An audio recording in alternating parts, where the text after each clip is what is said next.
तो एक बार किसी से मेरी औरत को मालूम पड़ गया, बोले अरे नमाज वमाज जाते नहीं है, वहाँ घूमते रहते इधर उधर। तो मैं फिर घर में पहुंचा तो मेरी औरत अच्छा, पकड़ ली, आप बोले अभी काम है तुम। प्यारे भाई, आप हाँ अभी बोलो। लाइव है, तो कुछ भी ऐसी हम्म। डिटेल मत शेयर करिएगा जो आपको प्रॉब्लम हो। ध्यान से आप जो भी बताएंगे नहीं वो, ध्यान से बताना जी। हाँ वो चीज का ख्याल रखता हूँ। जय हिंद, सलाम, नमस्ते मेरे दोस्तों। मैं तोहफा एक्स मुस्लिम। आज की ये जो डिबेट है बहुत ज्यादा इंपॉर्टेंट है। अगरचे आप एक्स मुस्लिमों की सोच को और ज्यादा करीब से समझना चाहते हैं, हमारे एक्स मुस्लिम भाई जो कि आपके भी भाई हैं, ऐसे लोग ग्राउंड लेवल पर जीवन के किन हालात से जूझ रहे हैं, ये समझने के लिए दो छोटी छोटी डिबेट्स पर काफी असरदार आपके सामने रखना चाहता हूं, ताकि एक्स मुस्लिमों से आपका जुड़ाव और ज्यादा मजबूत हो जाए। तो आइए शुरू करते हैं आज की इंपॉर्टेंट डिबेट। हाँ भाई, जरा सोचो तो सही। हेलो। जी साहब। हाँ साहिल भाई। सर मोमिन है? हाँ मोमिन था, लेकिन मोमिन से बाहर हो चुका हूँ, लगभग आप लोग की टीम में शामिल हो चुका हूँ, एक्स हो चुका और हूँ। क्या कोई मोमिन अभी बचेगा कि सारे एक्स मुस्लिम हो जाएंगे?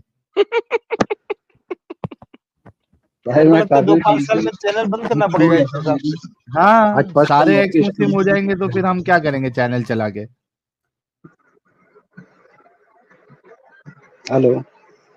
जी। हाँ मैं काफी टाइम पहले एक्स हो गया था, लगभग 15-20 साल से हूँ, लेकिन जब से आपका चैनल खुलने के बाद लगभग 6-7 महीना हुआ है, मतलब 2.5-3 साल हो गया मेरे को छोड़ के हम्म। पूरी तरह बाहर आ गया है। क्योंकि मैं कम से कम 16-17 साल से कंफ्यूजन में था, क्योंकि जिस तरह का आपका एक इंटरव्यू देखा था मैंने, हम्म। तो वो इंटरव्यू सुन के मुझे ऐसा लगा कि ये मेरी कहानी बोल रहे हैं आप। क्योंकि जो अरे सीन वाह। आपने बताया ना इंटरव्यू में, वो सब हम्म। डाउट मेरे मन में भी आते थे पढ़ पढ़ के कि यार ये क्या है, ये क्या है। हम्म। तो तो वहां नमाजें ऐसा लगा वमाजें कि ये तो पढ़ते थे आप? भाई मैं मोमिन बोलते ना भाई, मोमिन, मैं मोमिन था। हम्म। अरे वाह, ऊपर वाली कैटेगरी। ऊपर वाली कैटेगरी का था भाई, मेरे घर वाले मेरे से परेशान थे, अच्छा। इस दर्जे का मोमिन था मैं। सबको तो बंबू करके रखता था भाई, सूर्य रे तगड़ा कुछ वाला याद है मोमिन था आपको? उसका। सूर्य रे है, थोड़ी याद है, जो हम्म। अक्सर नमाज में पढ़ी जाती, छोटी सूर्य तो याद है। ओके। सूर्य फील सुनाइए। सूर्य फिल औज़ुबिल्लाहि मिनश शैतानिर रजीम, बिस्मिल्लाहिर रहमानिर रहीम। ये सूर्य फिल ये ना, अल हाकुमुत तकासुर ये नहीं, सॉरी। वो सूर्य तकासुर है, चलो वही सुना दे। चलो बिस्मिल्लाहिर रहमानिर रहीम। अल हाकुमुत तकासुर हत्ता ज़ुरतुमुल मकाबिर, कल्ला सौफ तअलमून सुम्मा कल्ला सौफ तअलमून, कल्ला लौ तअलमून इल्मल यकीन, लतरवुन्नल यहीम, सुम्मा लतरवुन्नहा ऐनल यकीन, सुम्मा लतुसअलुन्ना यौमइज़िन अनिन नईम। बहुत सदक़ल्लाहुल जबरदस्त। अज़ीम। बहुत जबरदस्त। जी, तो फिर क्या हो गया ऐसा? और ऐसे रहते हैं बहुत सारे घर में, फैमिली में, कि वो फैमिली वाले तो इतने रिलीजियस नहीं होते, लेकिन वो एक आध जो जमात इमात में ये उठा के लेके चले जाते हैं, जिसको इस्लाम का भूत चढ़ जाता है, तो वो पूरे घर वालों को परेशान कर देता है और बिल आखिर उनको भी अपने ऐसा ही बना देता है। तो ऐसा कई सारी फैमिलीज में होता है ऐसा। तो भाई मेरा भी वही सीन था, क्योंकि बचपन का हम्म। जो अपना माहौल तो मिक्स ही था। तो हम्म। फिर हम लोग का एक दोस्त था, तो वो जमात में गया, तो फिर हम लोग को भी लेकर गया। हम्म। तो हम लोग गए तो थोड़ा अच्छा लगा हम लोग को, मतलब उसमें बहुत सारी नमाज के तरीके ये वो। तो फिर वो करते करते बहुत सी चीजें गड़बड़ दिखाई देने लगी, जो किताबों में लिखी हुई, बयानों में भी। हाँ। वो दरमियान में एक अहले हदीस दोस्त मिल गया, हाँ। तो वो ऐसे से बताया, बोले अरे ये लोग में तो बहुत गड़बड़ है, हमारे अहले हदीसों में सही। तो वो एक अहले हदीस मौलाना एक आता था, तो उसके बयान में जाके हम बैठ बैठ के सुनते थे। तो वो लोग, जो देवबंदी के अंदर प्रॉब्लम था ना, वो फॉल्ट बताते थे, अरे इनमें ये खराबी, ये खराबी। तो फिर मैं क्या करता था, मैं सवाल जवाब करता था आके, कि हाँ। भाई तुम लोग में तो ऐसा है, तुम लोग में ऐसा है। तो उन लोग ने क्या करे, उन लोग ने जो अहले हदीसों में खराबी थी ना, वो हाँ, मेरे को वो बताए, बताना शुरू। हाँ। कहते हैं उनमें भी तो ये खराबी है, आप क्या बोले हो, मतलब वो बात कर रहे हैं। तो मैं फिर गया ना, जब दोबारा होता, तो मैं फिर उन लोग से बात करा, मैंने भाई तुम लोग में भी तो ये प्रॉब्लम है। हम्म। तो बोले ऐसा नहीं वैसा नहीं। फिर मैं हदीसें पढ़ना चालू करा। उस टाइम तक मैं हदीसें नहीं पढ़ता था, फजाइल अमल वगैरह ही पढ़ता था, और जो मौलाना की किताबें आती छोटी मोटी, वो सब पढ़ा करता था। तो फिर मैं हदीसों का मुताला शुरू करा। मैं 4 हदीसें खरीद के लाया, अबू दाऊद, मुस्लिम, बुखारी, तिरमजी इस तरह की 3-4 हदीसें मोटी-मोटी खरीद के लाए, 3-4 हज़ार रुपए खर्चा करके। मैं बोला हाँ हदीसें पढ़। अब उसमें पढ़ा तो भाई मेरा दिमाग एकदम घूमने लगा उसको पढ़-पढ़ के, क्योंकि कुछ हदीसें ऐसी-ऐसी आने लगी ना उसमें, कि वो हाँ हमने ना हमारे मौलानाओं से कभी बयान नहीं सुने, ना कोई इस बारे में कोई बात करता है। हाँ मतलब जो हमको यहाँ बताया जाता है, हमारे मौलवी वगैरह जो बताते हैं, तो ये तो हमें सब मीठा-मीठा बताते हैं, उसमें कड़वी-कड़वी बातें, आड़ी-आड़ी बातें। तो मैं ये हैरान हो गया कि यार ये क्या लिखा हुआ है? यदि हमें बताया कुछ कि इसमें लिखा हुआ कुछ है? हाँ मतलब भाई ये क्या गड़बड़ है? तो मैंने फिर नमाज़ें छोड़ दिया। मैं कन्फ्यूज़ हो गया कि यार ये गड़बड़ है क्या साला? मतलब फिर हर जमात में कुछ ना कुछ प्रॉब्लम है। अहले हदीसों में कोई ना कोई खराबी है, वो किसी सुन्नत को छोड़े हुए। देवबंदी देखो तो वो किसी सुन्नत को छोड़े, दावेदार सब सुन्नत के कि हम सुन्नी है, लेकिन पूरी-पूरी सुन्नत किसी के अंदर नहीं। सुन्नियों में हम्म देखो तो वही हाल है, सब जगह वही हाल। तो मैं इतना कन्फ्यूज़ हो गया, मैंने नमाज़ें छोड़ दिया। मैं लगभग 6-7 साल तक मैंने नमाज़ ही बंद कर दिया। उसके जाओ बाद भाड़ फिर में। थोड़ा-सा हाँ, उसके बाद फिर थोड़ा-सा ये ऐसा फिर ऐसा लगा कि यार कहीं ऐसा तो नहीं कोई शैतान बहका रहा है कहीं, क्योंकि ऐसा लगता है ना कि मतलब शैतान गुमराह तो नहीं कर रहा है। हाँ वो मतलब ख्याल कहीं आते रहते हैं, क्योंकि ये चीज भी बचपन से डाल दी जाती है ना, कि आप अगर थोड़ा नमाज से दूरी इख्तियार कर लिए, आप जो है थोड़ा कभी दाढ़ी बड़ी हुई तो उसको अगर कम कर दिए, तो दिमाग में कॉन्स्टेंटली भरा जाता है कि शैतान हमला कर रहा है, शैतान आपको भटका रहा है। तो एक आदमी फिर सोचता है कि यार वाकई में कहीं मुझे शैतान तो नहीं भटका रहा है। ये बात बिल्कुल सही है आपकी। क्योंकि ये ऐसा बताया जाता था ना बार-बार, तो मेरे को कन्फ्यूज़न होता था। फिर ना करके घर वालों का जोर देने पे फिर थोड़ा-थोड़ा मैं नमाज़ शुरू करा। फिर शादी-वादी हो गई, फिर औरत को पता चला नमाज़ में हो जाती। मैं नमाज़ के टाइम, जुम्मा के टाइम में ना गुल हो जाता था, यहाँ-वहाँ चले जाता था, कहीं भी घूमता भटकता था एरिया में। तो हम्म एक बार किसी से मेरी औरत को मालूम पड़ गया, बोले अरे नमाज़-वमाज़ जाते नहीं है, वहाँ घूमते रहते इधर-उधर। तो मैं फिर घर में पहुँचा तो मेरी औरत अच्छा, पकड़ ली, आप बोले अभी काम है तुम। प्यारे भाई, हाँ, आप हाँ, अभी बोलो। लाइव है, तो कुछ भी ऐसी हुँ। डिटेल मत शेयर करिएगा जो आपको प्रॉब्लम हो। ध्यान से आप जो भी बताएंगे नहीं वो ध्यान से बताना जी। हाँ, वो चीज़ का ख़्याल रखता हूँ मैं, क्योंकि भाई हम भी मुंबई का रहे, आपकी दोस्त है और आपकी स्ट्रीमें सुनते रहे। जब से आपकी स्ट्रीम सुनना चालू करा, लगभग 2.5 साल हो गया, जब से बराबर सुनते ही रहता हूँ। तो वो चीज़ हाँ का थोड़ा ध्यान रखता हूँ। तो इस तरह जी। से फिर मेरा थोड़ा झगड़ा हो गया, तो फिर ज़्यादा ज़ोर-ज़बरदस्ती करे तो फिर मैं थोड़ा-थोड़ा शुरू करा नमाज़ का। तो मतलब जो चीज़ें दिमाग में एक बार बैठ जाती है ना, वो निकलती नहीं है, क्योंकि जो गड़बड़ है ना, वो नज़र से ओझल नहीं हो पाती है। हाँ तो गड़बड़ सही। मुझे बार-बार दिखती रहती थी, तो मैं फिर कन्फ्यूज़ हो के ना फिर मैंने दोबारा फिर छोड़ दिया। हम्म मला नहीं पढ़ने का साहब, इतनी सारी जमातें, इनमें सही है कौन? पीछे किसके हम्म चलने का?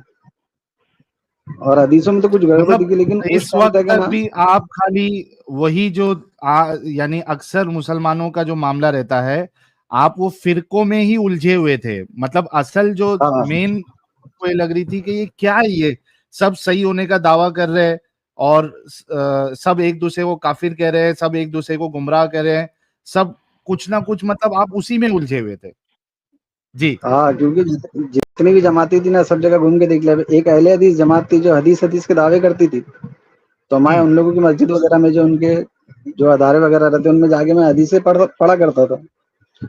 तो मैं वो सब भी हैरान था कि यार ये लोग खुद हदीस के दावे कर रहे हैं, लेकिन ये लोग जो अहले हदीस एक जमात लेके चल रहे, ये तो खुद अपने मौलवियों के पीछे चल रहे। और जो एग्जैक्टली। सुन्नी, जो हदीस को सुन्नी फॉलो करता है, देवबंदी फॉलो करता है, उसको ये लोग फॉलो नहीं करते।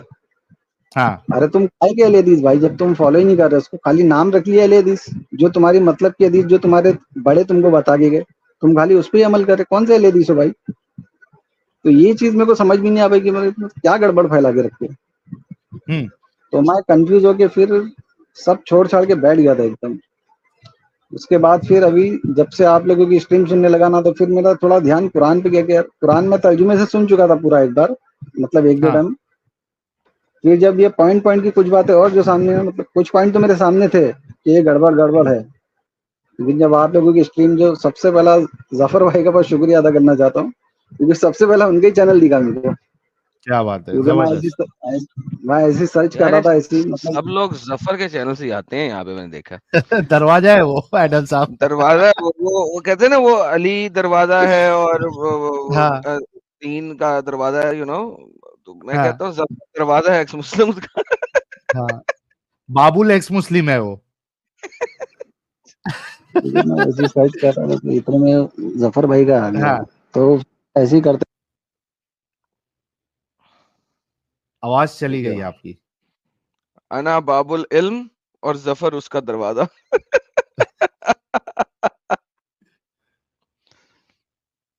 आपकी आवाज चली गई प्यारे भाई, हम कर लेंगे।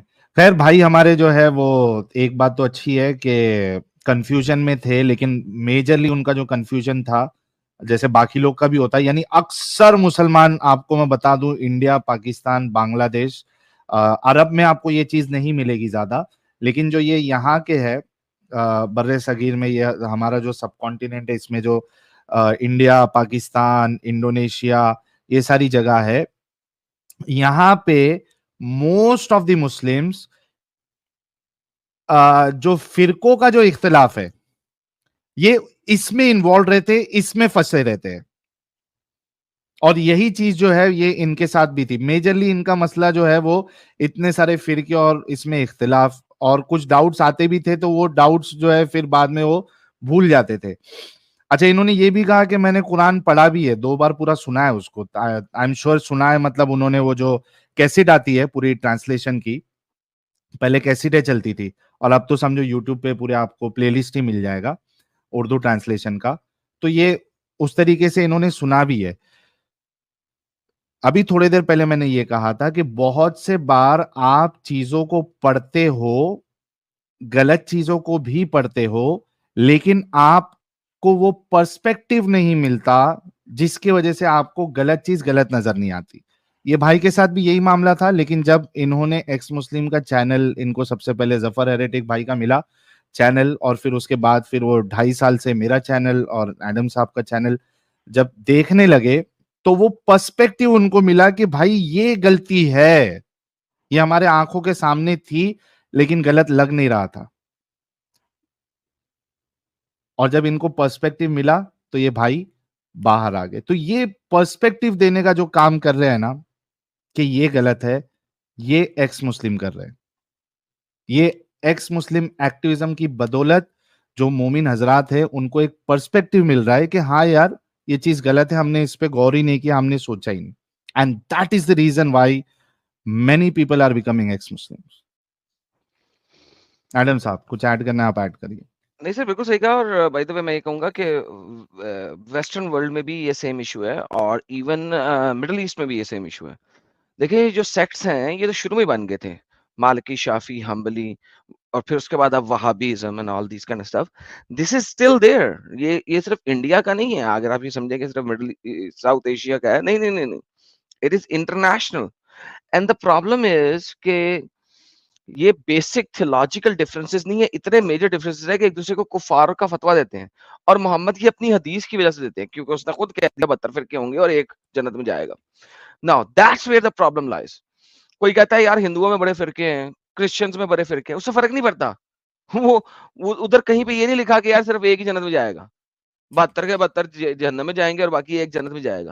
Like this major difference is कि मोहम्मद ने अपने लिए एक लड़ाई वाली कौम तैयार करनी थी और वो कौम तैयार करने के लिए उसको इस टाइप की चीजें कहनी पड़ी थी। अब नाउ दूसरी किसी को तो देखते हैं आप, ओ ठीक है जी बड़े फिरके हैं हिंदुओं में, ये हैं आर्यन हैं, फलाने हैं टमकाने, मुझे तो नाम भी नहीं आते, लेकिन वो एक बंदा था बड़े लंबे नाम ले रहा था मेरे साथ एक जमाने में। तो and I was like so what, उनमें से कौन सा जन्नत में जा रहा है, कौन सा जन्नत में जा रहा है? इस्लाम में ये जन्नत में जाने जाते हैं। ओ तुम्हारे पास कैथोलिक है, तुम्हारे पास प्रोटेस्टेंट है, ओके जन्नत में कौन जा रहा है, जन्नत में कौन जा रहा है, कहां पे लिखा है? See that's where the major difference lies. आप लोगों ने एक को परफेक्ट कह दिया, बाकी सबको तो हर बंदा अपने आप को परफेक्ट कह रहा है, बाकी को जन्नत में कह रहा है। That's where everything falls apart. मंतकी अंजाम साहब हमारे साथ जुड़े हैं बड़े जमाने बाद, क्या हाल चाल? जी क्या हाल है, कैसे हैं साहिल, एडम? ठीक ठाक, शुक्रिया। मस्त एकदम, आप बताएं।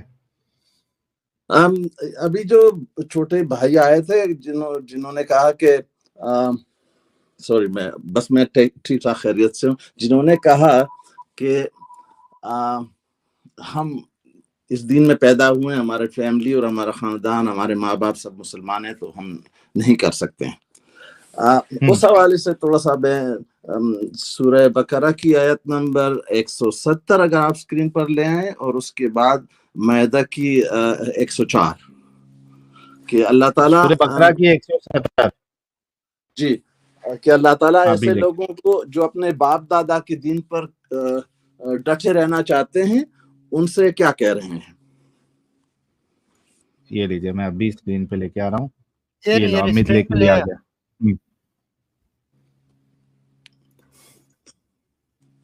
जी, जी उर्दू पे जाओ। हाँ, इनसे जब कहा जाता है वही, हाँ, आ गई है सामने। जी तो पढ़ के सुना दें इनको सर। चलिए, मैं मेरे स्क्रीन से पढ़ देता हूँ। इनसे और जब जब कहा इनसे जाता कहा है जाता कि है, अल्लाह ने, अरे सॉरी, प्लीज एडम साहब आप प्लीज पढ़िए। Please self continue, sorry I was अच्छा, मैं करता हूँ। इनसे जब कहा जाता है कि अल्लाह ने जो अहकाम नाजिल किए हैं इनके पैरवी करो, तब जवाब देते हैं पैरवी कि करो। हम तो, जी, हम तो इसी तरीके के पैरवी करेंगे जिस पर हमने अपने बाप दादा को पाया है। अच्छा, अगर इनके बाप दादा ने अकल से कुछ भी काम ना लिया हो और वो राह रास्त ना पाई हो, तो क्या फिर भी ये इन्हीं के पैरवी किए किए चले जाएंगे? एंड ऑफ ये यही डिस्कशन। ये ये एक नॉन मोमिन के लिए ये बातें बताई जा रही है, जो हाँ, ये लेकिन आप कहते इसको हैं। रिवर्स में ले सकते हैं ना। मैं वही हाँ, मतलब रिवर्स कि में ले अयाम रहा हूँ साहब सर। इसको रिवर्स में ले रहे हैं।